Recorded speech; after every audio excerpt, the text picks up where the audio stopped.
Now is Fox News senior judicial analyst, Judge Andrew Napolitano. Judge, good to see you. Good morning. So what do you think about all of this? Was it extortion? We did see the letter from AMI to Bezos saying, you know, either stop this investigation or we're going to publish these photos. If the events are as Jeff Bezos characterized them, which is consistent with the letter, it was clearly a form of blackmail, which is a federal crime, carrying, 5 years in federal prison. Blackmail is a threat to do something if another person doesn't stop doing what they're doing. It doesn't involve coercion. Extortion involves coercion, so I don't think it's extortion.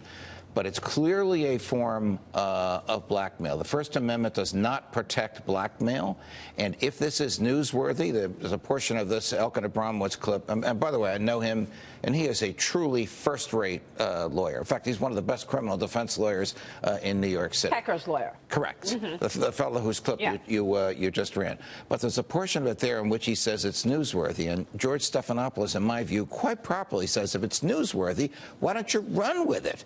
If it's newsworthy, why are you threatening it in order to get Jeff Bezos to say something that he doesn't believe is true? Jeff has been saying there is a political motivation behind this.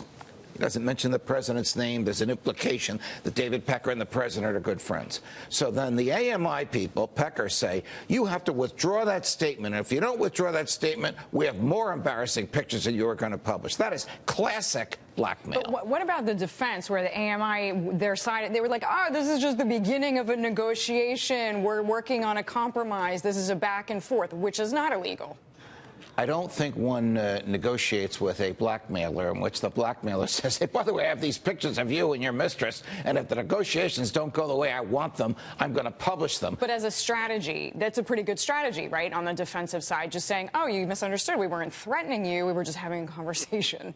Well, I don't think the strategy holds water, and it's about the best they can do. Look, I do, and that's a very serious problem for David Pecker and AMI because of the gift that they got from federal prosecutors here in New York. Their cooperation with Michael Cohen required that they be like Caesar's wife for the next 3 years.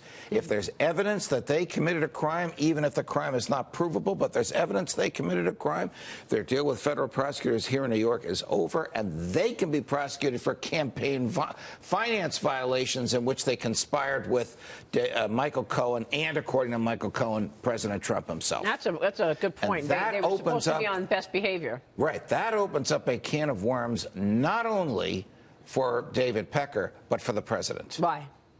Because the prosecutors told the federal judge the president was one of the conspirators. So there would be a trial at which the president's name was openly, if it came to a trial, and plainly discussed as the orchestrator of this Michael Cohen, David Pecker conspiracy to use campaign funds or corporate funds to pay the president's alleged mistresses to be silent.